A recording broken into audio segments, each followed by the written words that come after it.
Okay, so Vega Jewelers varu presenting the bouquet. Namaste Vijayawada. Namaste. Sorry, సుమగారు నాకు mic ఇవ్వడానికి కొంచెం delay అయింది. విజయవాడలో ఇది ప్రీ రిలీజ్ ఫంక్షన్ లా లేదు, సక్సెస్ మీట్ చేస్తున్నట్టు ఉంది. Thank you.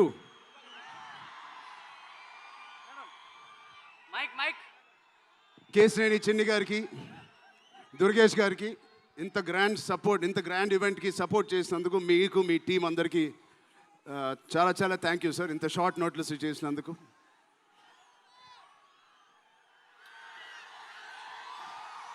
విజయవాడ అసలు మీ అందరి మధ్యలో ఇక్కడికి వచ్చి చేసుకున్నందుకు మీ అందరికీ థ్యాంక్ యూ సో మచ్. చాలాసేపు నుంచి వెయిట్ చేసినందుకు. ఇంత హీట్లో షర్ట్ అంతా మొద్ద అయిపోయింది అందరికీ. బట్ ఈ హీట్ని, ఈ ఎనర్జీని చాలా ఇంతసేపు ఎంజాయ్ చేసాం. విజయవాడలో చేయాలనుకున్నాం. ఎప్పుడైతే డిసైడ్ అయ్యామో నేను సతీష్ గారికి చెప్పాను, ఇది మా లక్కీయెస్ట్ సిటీ. నాన్నగారికి కానీ మాకు ఖైదీ నెంబర్ 150 కూడా ఇక్కడే చేసాం, ఇంద్ర కూడా ఇక్కడ చేసాం. సో ఆ లక్ని కొంచెం మేము ఇంటికి తీసుకెళ్దామని ఇక్కడికి వచ్చాం. మీ అందరికీ, తమ్ముళ్ళకి, ఇక్కడ ఉన్న అన్నయ్యలకి, వచ్చిన అక్కలకి, చెల్లెలకి, మీ అందరికీ పేరున థ్యాంక్స్. అలాగే టీవీలో చూస్తున్న మా అభిమానులకి, వాళ్ళందరికీ చాలా థ్యాంక్ యూ. సరే, పెద్ది అన్ని విజువల్స్ చూశారు మీరు. పెద్ది ఎన్నో కథలు వింటూ ఉంటాం ఆర్టిస్ట్గా. కొన్ని కథలు విన్నప్పుడు నచ్చుతాయి, కొన్ని కథలు విన్నప్పుడు ఆశ్చర్యపరుస్తాయి. బట్ పెద్ది అనే కథ మాత్రం విన్నప్పుడు ఎక్కడో గుండెలో నా హృదయానికి చాలా దగ్గరగా హద్దుకుని ఉన్న ఒక కథ. ఇలాంటి కథ మా నాన్నగారు చెప్పినట్టు 10 సంవత్సరాలకు ఒకసారి వస్తుందేమో ఇలాంటి కథ. అలాంటి కథ నాకు వచ్చినందుకు ఫస్ట్లీ నా సుకుమార్ గారికి, బుచ్చిబాబు గురువు గారికి నేను మనస్ఫూర్తిగా థ్యాంక్స్ చెప్పుకుంటున్నాను. నా దారిలో, నా ఈ సినిమా జర్నీలో నాకు ఇలాంటి ఒక కథ ఇచ్చినందుకు. ఇది నా లైఫ్ లాంగ్ నా సినిమా లైబ్రరీలో వన్ ఆఫ్ ద టాప్ ఫిల్మ్స్గా నిలిచిపోతుంది. పెద్ది చాలా చేసింది, నన్ను వ్యక్తిగతంగా ఒక మంచి దారిలోకి మార్చింది. ఒక యాక్టర్గా నాకు చాలా సాటిస్ఫాక్షన్ ఇచ్చింది. Love you. అలాగే ఇది నాకు బుచ్చి గారు చెప్పినప్పుడు ఇది ఒక సినిమా స్టోరీ లాగా చెప్పలేదు, ఒక వ్యక్తి జర్నీ లాగా, ఒక ప్రయాణం లాగా ఒక కథ మొత్తం నరేట్ చేశారు నాకు. ఇది మామూలు సబ్జెక్ట్ కాదు, ఇది ఎగిసిపడే ఒక మనిషి కథ కాదు. కిందకి పడిన మనిషి లేచి ఎలా నించుంటాడో అలాంటి కథ ఇది.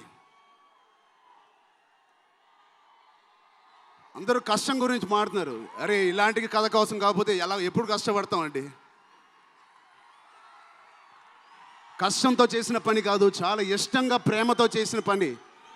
ప్రతిరోజు లెగిసి పొద్దునే షూటింగ్ ఎప్పుడు వెళ్ళాలా, జిమ్ చేసి షూటింగ్ ఎప్పుడు వెళ్ళాలా అని అనిపించిన one of the rarest films నాకు.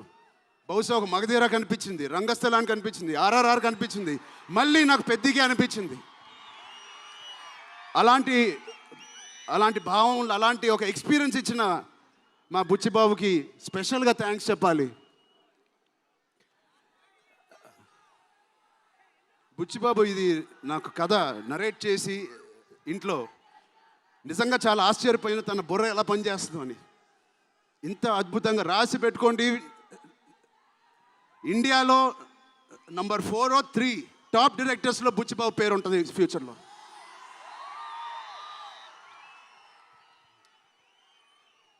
సో అంత మంచి ఎక్స్పీరియన్స్ ఇచ్చిన బుచ్చిబాబు గారికి చాలా థ్యాంక్ యూ. ఇలాంటి సినిమా ఒప్పుకోవడానికి నాకు ఒకటే బలం నా మనసులో, ఇలాంటి సినిమా చెయ్యాలి అని. ఎవరు కాదు, అది మీరే మీకోసమే. నిజంగా ఏ ఆర్టిస్ట్కైనా వాళ్ళ అభిమానుల నుంచి, వాళ్ళ శ్రేయోభిలాషుల నుంచి ఇలాంటి ఎక్సైట్మెంట్, ఇలాంటి ఎంకరేజ్మెంట్ లేకపోతే ఎందుకు చేయాలండి సినిమాలు? హాయిగా ఇంట్లో కూర్చొని వేరే పని చేసుకోవచ్చు. మీకోసం చేతులు ఇరక్కొట్టడమే కాదు, రక్తం చింది కూడా పని చేస్తాను మీకోసం.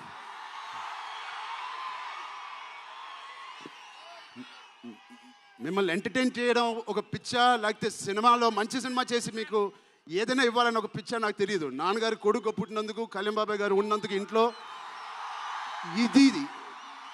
ఇది తప్ప నాకు ఇంకేం తెలియదు. బహుశా ఇంకోటి తెలుసుంటే ఇలా ఇంత పెద్ద ఆర్టిస్ట్ నేను ఒక ఫీల్డ్లో అయ్యేవాడిని కాదు. నాకు తెలిసిందల్లా సినిమా సినిమా సినిమా. సో నేను చనిపోయే వరకు మిమ్మల్ని ఎంటర్టైన్ చేస్తూనే ఉంటాను, అది రాసి పెట్టుకోండి.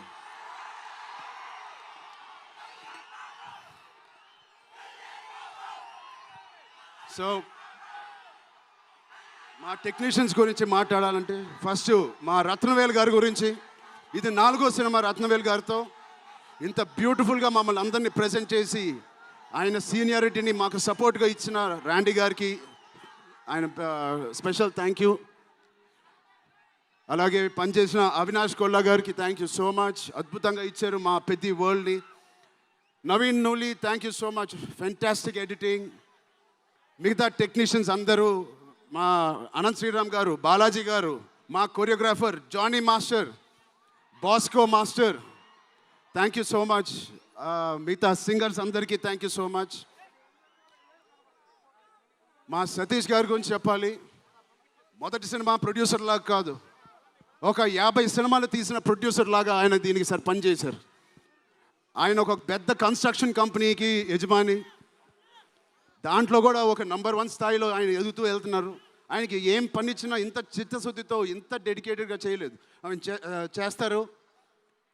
మామూలుగా నేను పనిచేసిన 1-2 ప్రొడ్యూసర్లు టీ తాగి భోజనానికి వచ్చి వెళ్ళిపోతారు. అలాంటి టీ తాగి వెళ్ళే ప్రొడ్యూసర్ కాదు. ఎవ్రీ డే 3 పూటలు అంటే 8 అవర్స్ మాతోనే గడిపినాడు. నాకు ఒక్కరోజు గుర్తులేదు ఆయన సెట్లో లేకుండా. అంత బాగా ఆయన ఇలా మాకు సపోర్ట్ చేసినందుకు వెన్నుపోటు కాదు సారీ వెన్నంట మాకు ఉన్నందుకు సతీష్ గారు థ్యాంక్ యూ సో మచ్.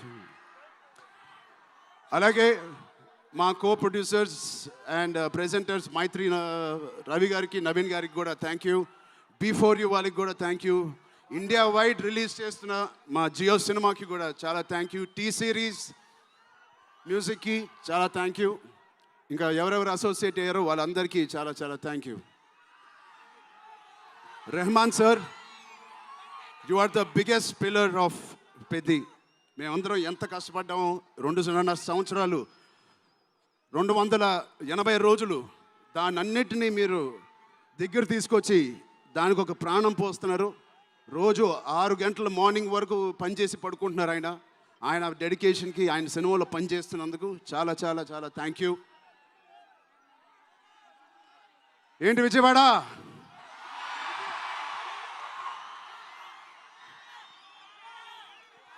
ఈసారి ఎవరి పేరు మర్చిపోలేదు కదా నేను.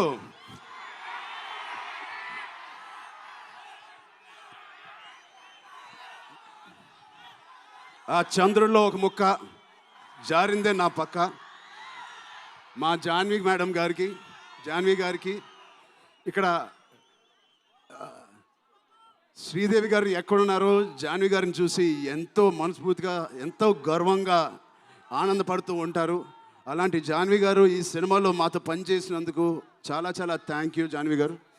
You are the happiness of the film. You bring joy to all of us when you come on stage, the way you work. చాలా చాలా పెద్ద లైఫ్ ఉంది మీకు. I wish you so much, all the best. మీ అమ్మగారి కన్నా చాలా పెద్ద హీరోయిన్ అవ్వాలని కోరుకుంటున్నాను.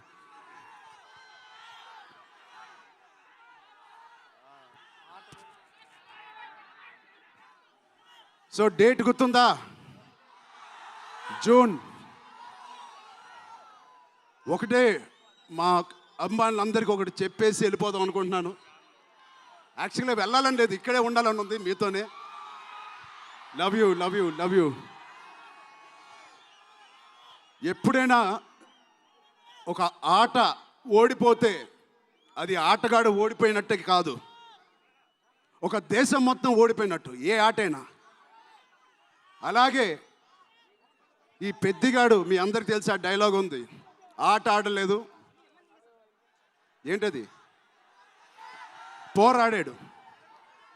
అలాగే మీ అందరి ఆశీస్సులతో, దుర్గమ్మ దేవి ఆశీస్సులతో మీ అందరికీ ఉండాలని, మా అందరికీ ఉండాలని, ఈ 4వ తారీఖున వచ్చే ఈ పెద్ది సినిమాకి ఉండాలని, ఈ పెద్దిగాడి ఆత్మగౌరవాన్ని అమ్మ దుర్గమ్మ సాక్షిగా కోరుకుంటున్నాను. ఆత్మగౌరవాన్ని మీరందరూ ఉన్నత స్థాయికి తీసుకెళ్తారని మనస్ఫూర్తిగా దుర్గాదేవిని కోరుకుంటున్నాను. మీరు కూడా చల్లగా ఉండండి, జాగ్రత్తగా ఇంటికి వెళ్ళండి. మీ కుటుంబ సభ్యులందరినీ అడిగానని చెప్పండి. వాళ్ళందరికీ నా నమస్కారాలు ఇవ్వండి. మీరందరూ ఇంతసేపు ఉన్నందుకు థ్యాంక్ యూ.